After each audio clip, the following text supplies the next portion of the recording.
recently. Is there? That's exactly the right reaction.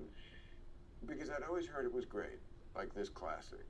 You remember the movie? Oh, yeah. Okay, Rock Hudson, Elizabeth Taylor, at her height of va-va-voom-dum. James Dean.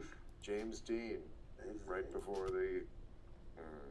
Again, planes. Oh, no, that was a car. Okay. No, it's a car. So, well, I was bored to tears, but to me, it was like, oh, this great classic, it's going to be great. But I see why it was ahead of its time. It was 1956, the year I was born. And it's about racism in Texas. Next one is on me. And how they treated Jade Mexicans Serpent. and, you know, There is no that was new. You know, big studio. yes.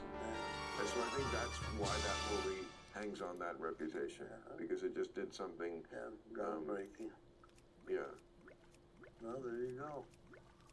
Oh, well. Sometimes the wedge gets, you know, it's, you cannot look at any form of entertainment right now and not see some kind of Latin name in the credits somewhere. I mean, every level.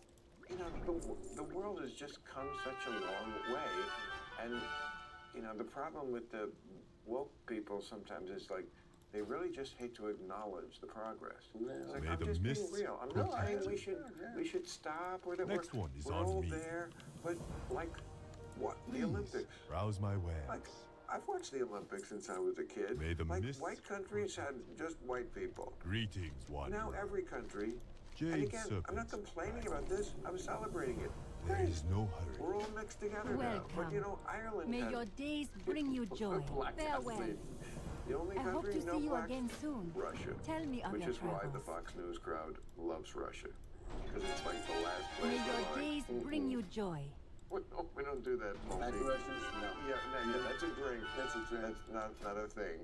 Not a drink, not a thing. That's Putin's motto. But yeah, like the world, I think I read in Andrew Sullivan's column that like London used to be like in the 60s or something, like Jade Serpent, guide you. I hope to see you again 10% soon. non-white. Next one is And on now me. it's like 80%. I'm sure I have those numbers wrong, but it's some it's huge number like this. Again, not complaining, just saying, let's acknowledge this is where the world is. This is what liberals wanted. This is what we were asking for. Yeah. So, you know, refine it now. yeah, there's work to be done always, but let's pretend this. But it's, I mean, just if you judge on a gastronomic level, we started going to London when it was 73, 70. May the mists 73, protect you. the first time I went there, and the food was horrible. Horrible. And it was just horrible. Welcome. And it was the only There is no hurry. Indian food or Next one is on me. Italian. There is no hurry. Good. Tell me of your travels. But over the years, food Jade was Serpent. popping with good restaurants. Oh, of course. It's completely Americanized now. For better and worse. Well, they have international, you know. Well, but not just the food. I mean, I remember going to London the first time in the mid-'80s, and first of all, it was all white. Yeah. And there was like 2 television shows Really? on at night. Yeah. Like there was 2 stations, like BBC One and BBC Two. Like commercial fun television just wasn't a thing. And this is the 80s. When I went back in the 90s, then it was like the same game shows, but in British, the same, and we took some of them. Wasn't Simon Cowell's stuff, isn't that, there's just been a big cross-seeding of American and British television. Yeah. We liked the same bullshit. They'd have their version of like, whatever, Bachelor, or, Fuck Me Island, or whatever it is, So, yeah, we're probably 2 alike. Yeah. Where they used, I hope I don't know what the state of it is now, like. London, expensive. Yeah. Hello. May the mists protect you. Greetings, wanderer. There is no hurry. Greetings. Travel safe. It was the last time. Farewell. May You your wouldn't know if days he left the bring you country. joy. Oh, Tell is me it of your Italy? travels.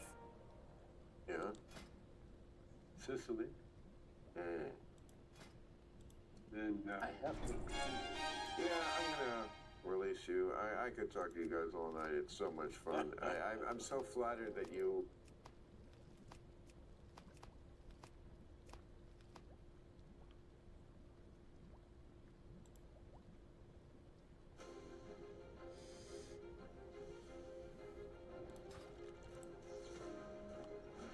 Farewell.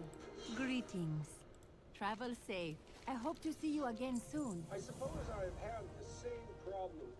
with Welcome. once and maybe May your again days President bring you Donald joy. J. Trump, that are shared by many. It wasn't obvious to me all Farewell. that his Oh, first hello. shot at the leadership of Travel the world's safe. most powerful country was anything other than a brilliant and unorthodox marketing scheme. Albeit one that Tell me of your succeeded beyond travels. the wildest of I hope to see you again soon. Welcome. I knew him only at that point as a May the mists self-promoting, protect you. bombastic, quintessentially Next one is on American-type me. celebrity, Greetings, reminiscent wanderer. in my imagination of Colonel Tom Parker, the morally ambivalent, although indubitably successful promoter of Elvis Presley. However, Trump made a name for himself in the difficult business of construction, where, Jade particularly in serpent cities guide such you. as New York and Chicago, all manner of corruption and trouble had to be managed. A challenging matter to keep the projects going on time and within Farewell. budget.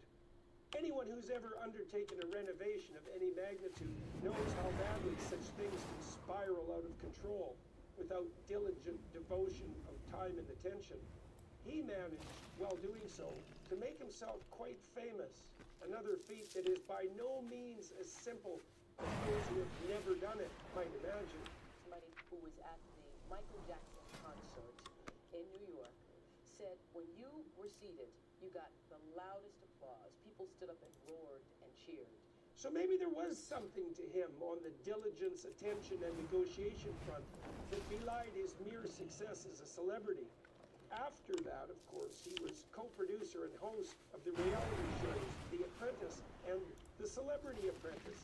These were highly successful, and for a long time, particularly by legacy media TV standards, running more than a decade, from 2004 to 2015. He's also the author of 19 books, collaborating with various ghostwriters, and has been involved in a true variety of other business enterprises.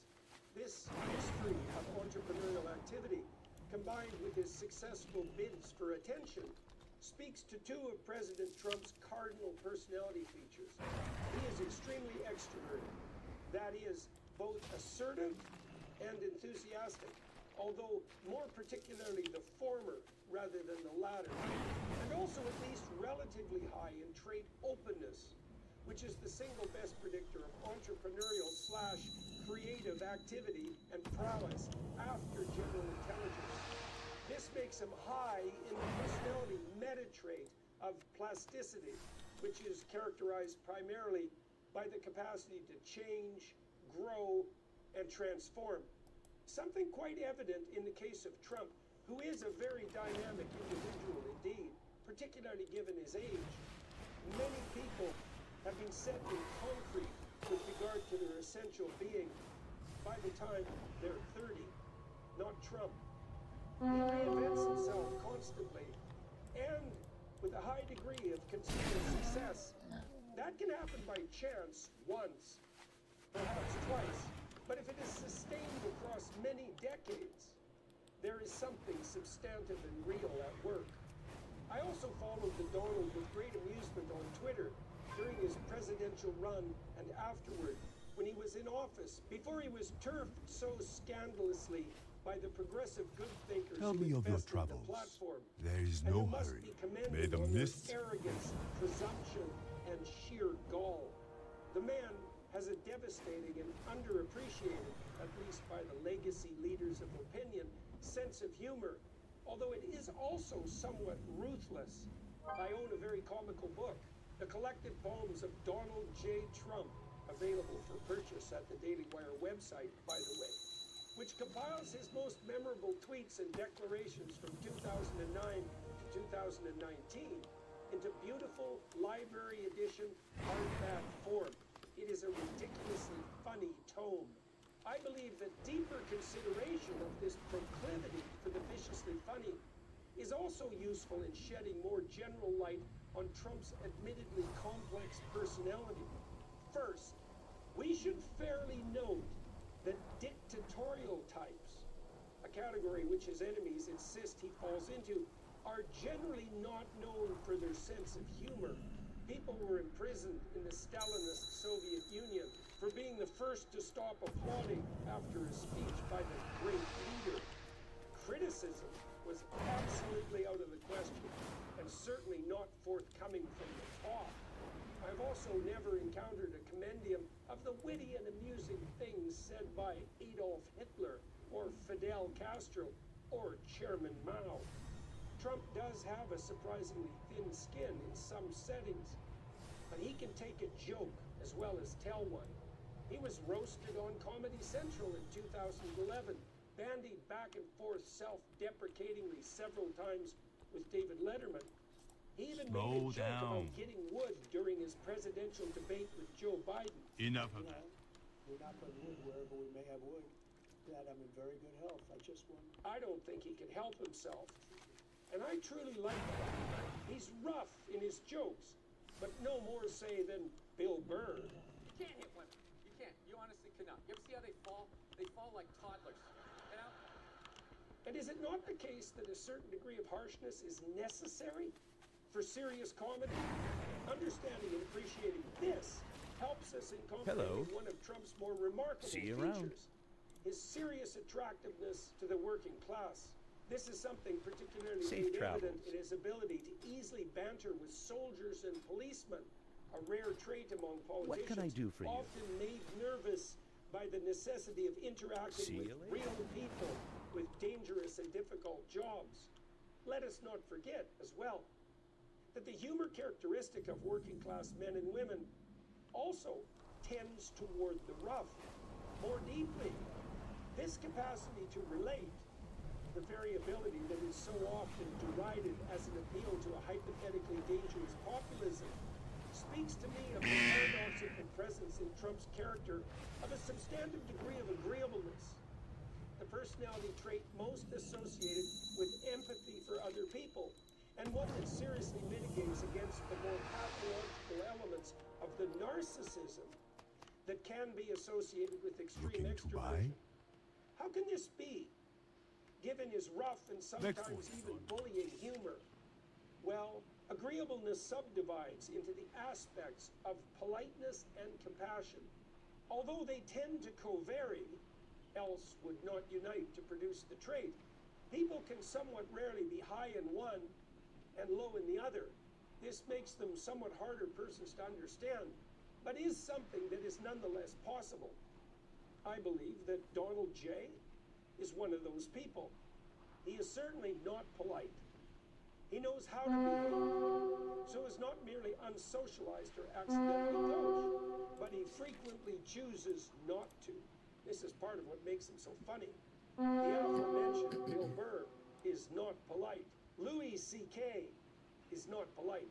Tony Hinchcliffe of current Kill Tony fame is not polite. Many comical people will say anything that comes into their mind, no matter what, if it is either true or funny or optimally both. Trump definitely falls into this camp. It's just awfully good that someone with the temperament of Donald Trump is not in charge of the law in our country. Because you'd be in jail. Secretary Clinton. It is clear from the personality and psychopathology literature that people tilt towards narcissism when they are extroverted and disagreeable. Trump is indisputably extroverted, and extremely so.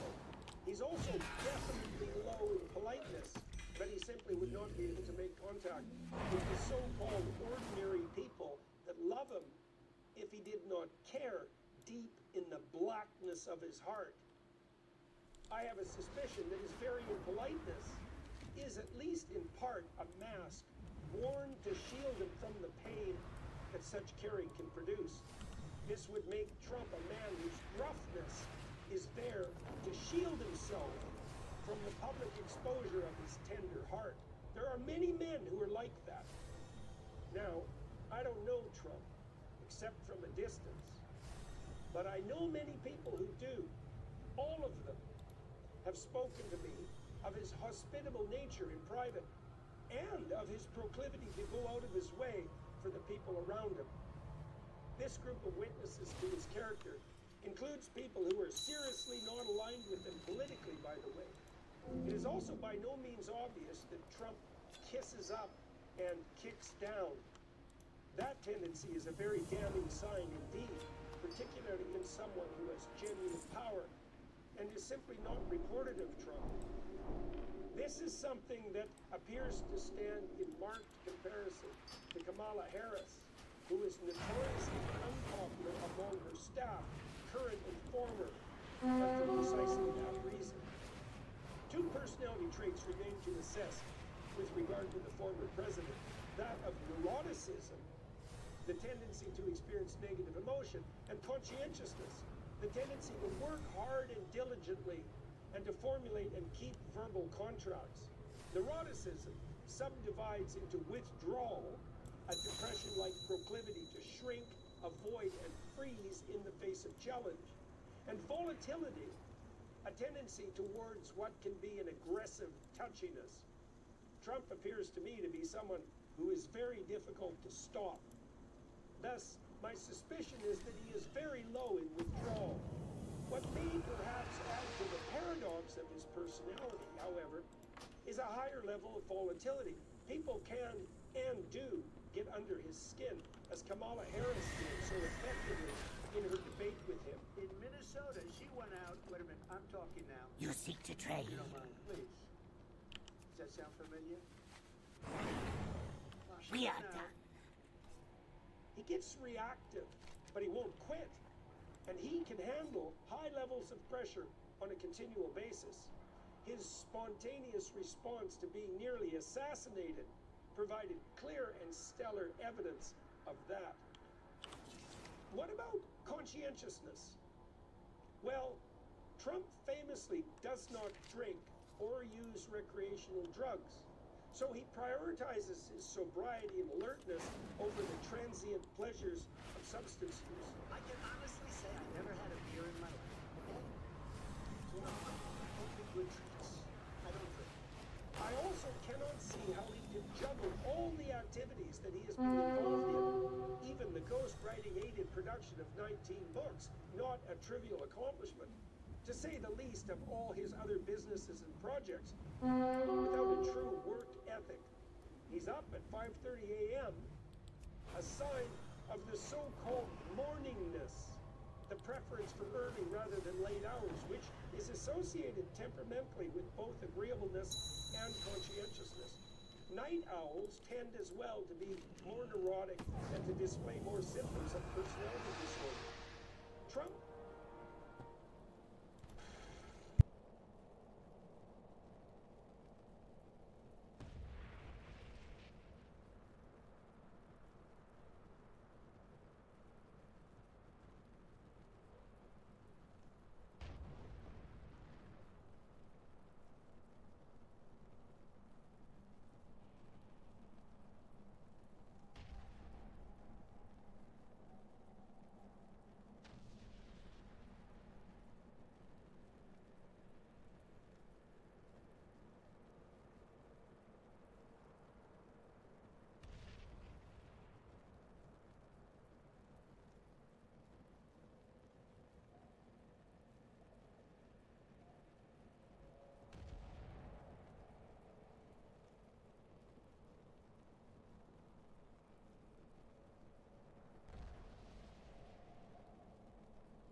Many greetings.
Hello.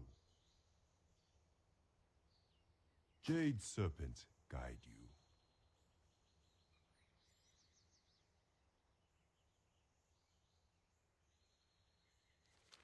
Hello.